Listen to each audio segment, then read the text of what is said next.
Pada kesempatan kali yang berbahagia ini, saya akan sampaikan satu tema. Judulnya adalah agama. Agama. Ini kainaman ini suka aneh-aneh katanya. Enggak, saya enggak aneh-aneh. Subuh tadi, alhamdulillah, ketika sholat di tempat di mana saya sholat, itu imamnya membaca 5 ayat pertama dari surat Al-Baqarah. Dan saya seperti dicambuk untuk diingatkan lagi. Untuk diingatkan lagi tentang betapa dahsyatnya Al-Quranul Karim. Ketika imam membacakan Bismillahirrahmanirrahim dari ayat suci Al-Quran surat Al-Baqarah ayat yang pertama dan kedua. A'udzubillahi minasyaitonirrajim. Bismillahirrahmanirrahim. Alif lam mim. Dzalikal kitabu la raiba fihi hudal lil muttaqin. Sadaqallah wa sadaqallahul adzim. Ayat ini pendek tapi luar biasa dahsyat. Ya, para ukhti, para ikhwan, saudaraku muslimin wal muslimat lah. Ayat ini dahsyat. Kenapa? Karena dimulai Al-Quran dengan ayat yang sangat luar biasa. Pernyataan Allah tegas, yaitu apabila orang mengakui dirinya seorang yang beriman kepada Allah, beriman kepada Rasulullah, beriman kepada Al-Quranul Karim, maka ada jaminan yang luar biasa, garanti bahwa tidak ada keraguan bagi setiap ayat. Pada setiap ayat yang tertulis, bahkan titik, koma, dan every single letter, setiap huruf di dalam Al-Quranul Karim, tidak ada keraguan daripadanya. Dan itu baru satu gambaran dari orang yang bertakwa. Oh, luar biasa, saya bilang, Allah, jadikan aku orang bertakwa dengan mengimani dan berpegang hanya kepada ayat-ayat suci Al-Quran dan hadis Rasulullahku tercinta, Nabi Allah Muhammad SAW. Jangan bikin aku gentar ya Allah. Ya Allah, izinkan ya Allah. Walaupun aku di tengah kesusahan, gak punya uang atau apa ya Allah. Kesehatan ya Allah atau apa. Tapi jangan biarkan aku goyah untuk menggigit dan berpegang bergantung kepada firman-Mu ya Allah. Kata-kata zalikal kitabu la raiba fihi hudal lil muttaqin. Inilah kitab Allah Al-Quranul Karim yang tidak ada keraguan padanya bagi orang-orang yang bertakwa. Ini menjadi pegangan saya. Bahwa ketika saya melakukan atau menyatakan sikap witnessing atau memberikan persaksian atau kesaksian atau kisah-kisah saya sebelum saya bersyahadat yang membuat saya untuk selanjutnya memeluk agama Islam. Lalu ketika saya menyatakan witnessing saya atau kesaksian saya itu, saya menceritakan bahwa saya mempelajari Islam sebagai agama yang benar dan jalan yang lurus itu ketika saya membaca Bible. Hal ini banyak dipertentangkan, tapi saya tidak mau berkutat di sana. Saya ingin menyampaikan bahwa ada hidayah Allah melalui saat-saat di mana saya mempelajari kitab suci saya sebelum saya mengucapkan 2 kalimat syahadat. Di antaranya adalah tentang kata kristologi. Yang sekarang ini sedang banyak orang terkenal karena dia kristolog gitu. Saya nggak ngerti apakah orang-orang itu benar-benar kristolog, mempelajari kristologi atau tidak. Saya nggak tahu, saya tidak boleh menghakimi orang. Dan saya tidak mau menghakimi orang, bilang yang ini salah, ini enggak. Saya lepaskan itu kepada pemahaman serta penilaian dari jamaah semua. Seorang kristolog berarti seorang yang mempunyai latar belakang pendidikan atau pengetahuan tentang kristologi. Dan apa itu kristologi? Kristologi ini adalah terdiri dari 2 kata sebenarnya. Ini Kristo, itu dari huruf-huruf Ibraninya itu Kristo, dan sebelahnya Logos. Jadi ada 2 kata sebetulnya ini. Yang pertama Kristo dan Logos. Logos artinya sebetulnya dasar awalnya adalah word atau kata. perkembangan artinya adalah kalimat atau yang berkembang menjadi bahasa ya. Jadi dari word, phrases, baru berkembang menjadi language, baru berkembang terakhir menjadi knowledge, menjadi pengetahuan. Kalau di akhirnya i, karena seperti kita tahu ada bios, logos, biologi, ada anthropos, logos, ya antropologi. Lalu psikos, logos. Itu semuanya knowledge. Karena di belakangnya jadi logi. Kata-kata logos jadi logi.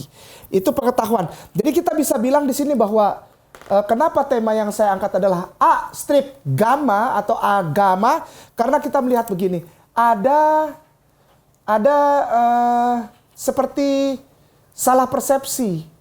Salah persepsi terus terang. Saya tidak menghakimi. Tapi bagi saya. Kalau bagi orang benar ya terserah. Nggak apa-apa. Saya sekali lagi tidak memaksakan pemahaman saya. Bagi saya memandang pengetahuan ini ada salah persepsi. Kenapa? Kristologi itu diklaim hanya tentang kekristenan. Nah ini saya tempatkan.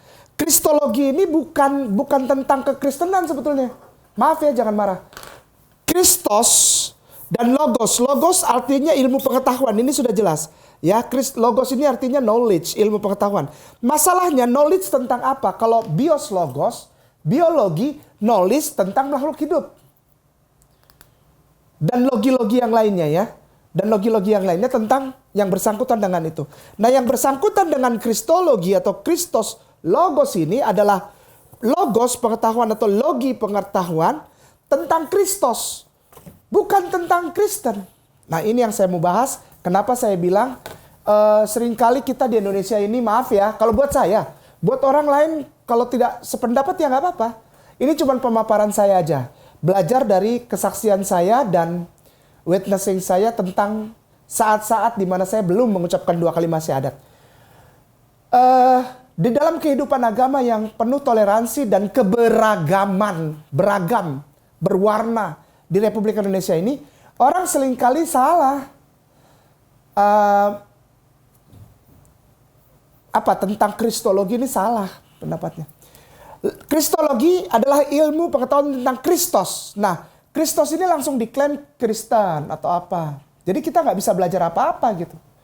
Karena orang Muslim udah nggak bisa belajar. Begitu dibilang Kristen, wah jangan. Kita Islam aja. Bahkan ada ustadz-ustadz yang bilang gitu sama saya. Ustadz kristologi ini jangan-jangan dia punya niat jahat ini. Untuk membelokkan orang-orang Islam lama-lama jadi Kristen ini. Loh, saya bilang, aduh ya Allah. Saya nggak mau jawab, saya hanya bilang nanti waktu membuktikan. Waktu itu tidak diam saudaraku. Jamaah sahabat Yamimah yang disayangi dan diberkahi Allah. Waktu itu ciptaan Allah. Dan waktu itu tidak diam, dia hidup. Jadi kalau orang ada niat-niat seperti yang dikatakan orang kepada saya. Bahwa saya mencampur adukan agama dan sebagainya. Nanti waktu yang membuktikan. Kalau memang benar saya jahat, nanti waktu membuktikan. Insya Allah saya tulus, insya Allah. Allah tunjukkan. Makanya temanya sekarang agama. Kita mulai dari sini, Kristos logos. Ini sebetulnya bukan berhubungan dengan satu agama tertentu, tidak. Kristos itu adalah adaptasi, saya ulangi. Kristos adalah kata adaptasi dari bahasa Ibrani. Kristos bahasa Yunani. Adalah adaptasi terhadap satu kata bahasa Ibrani. Pelan-pelan. Kristos itu adalah adaptasi bahasa Yunani terhadap bahasa Ibrani. Bahasa Ibraninya sebetulnya adalah sebentar. Adalah ini.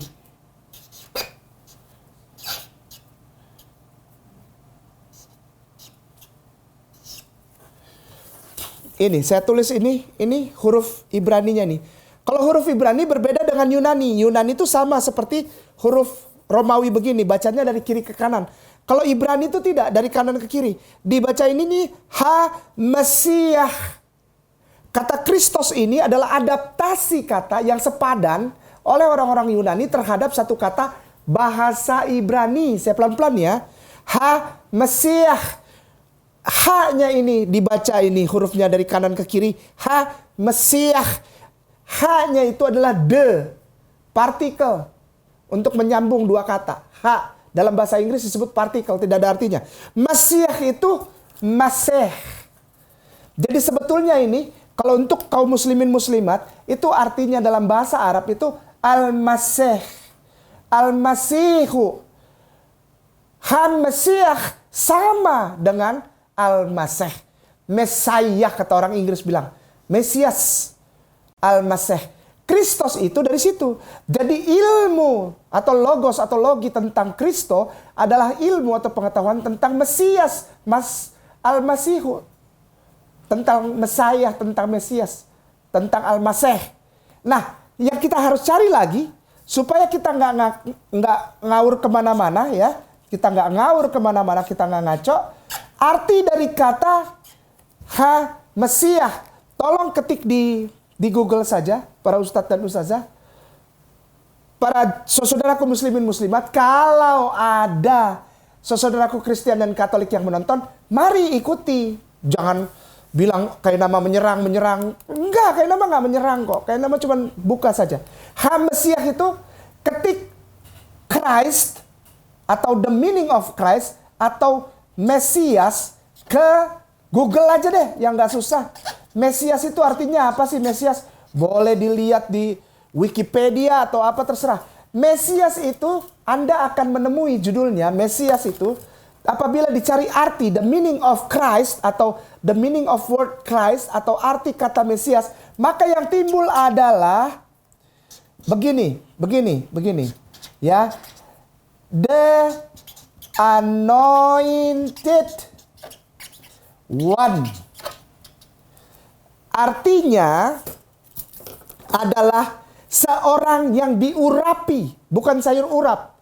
Seorang yang diurapi. Diurapi artinya diangkat, dilegalize, disahkan, dibaiat, ditahbiskan untuk menjadi seorang penyampai firman Tuhan kepada umat yang lain.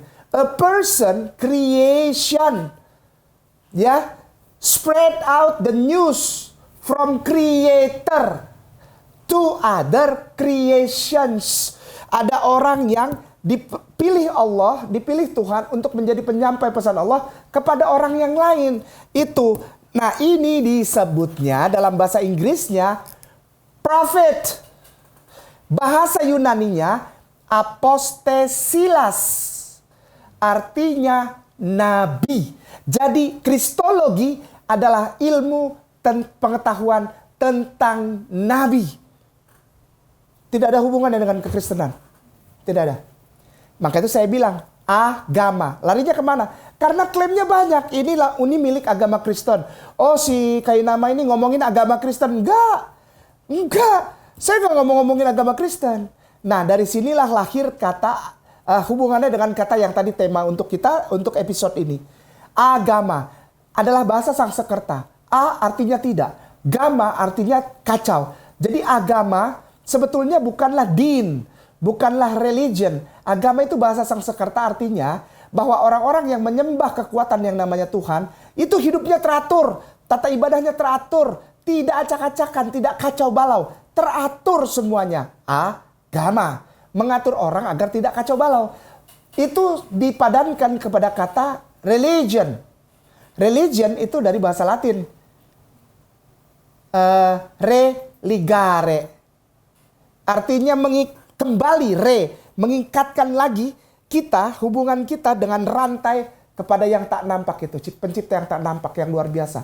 Religare. Mengikatkan diri kita kepada kekuatan yang tak nampak yang mengatur hidup kita. Namanya Tuhan. Nah, bahasa Inggrisnya religion gitu. Ya, sudah mengerti ya? Agama. Hubungan agama dengan kristologi apa? Ya karena ini membicarakan para nabi Allah gitu aja. Tidak membicarakan agama Kristen. Tidak. Dengan segala rasa hormat ini. Bahkan saya tidak menemukan kata agama Kristen di dalam Bible. Satu-satunya kata Kristen yang saya dapat ini bukan menghina ya, bukan ya. Ini saya memuliakan malah. Orang-orang Kristen sendiri nggak pernah nyebarin ayat ini. Tapi saya nyebarin. Ini sebagai penutup. Agama atau kristologi hubungannya dengan kekristenan agama sebagai agama tidak ada. Karena kata yang saya temukan sebagai penutup, kata yang saya temukan Ada kata Kristen, bukan agama Kristen. Kata Kristen di dalam kitab Kisah Para Rasul 11 ayat 26. Jadi saudaraku bisa ketik di Google, itu ada gini aja, Kis 11 tanda bagi 26. Nanti bisa dibaca di sana.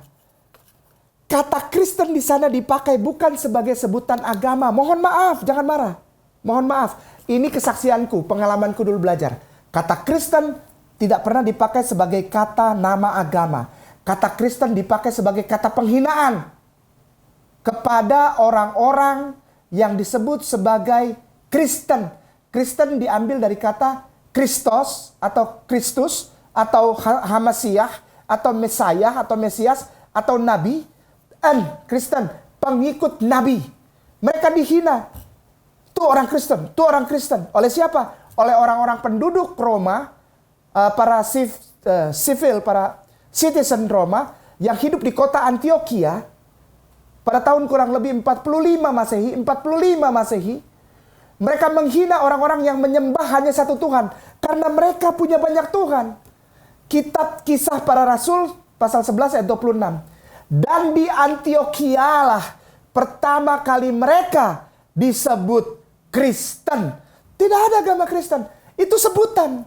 Kristen tidak pernah menjadi nama agama. Mohon maaf, jangan marah.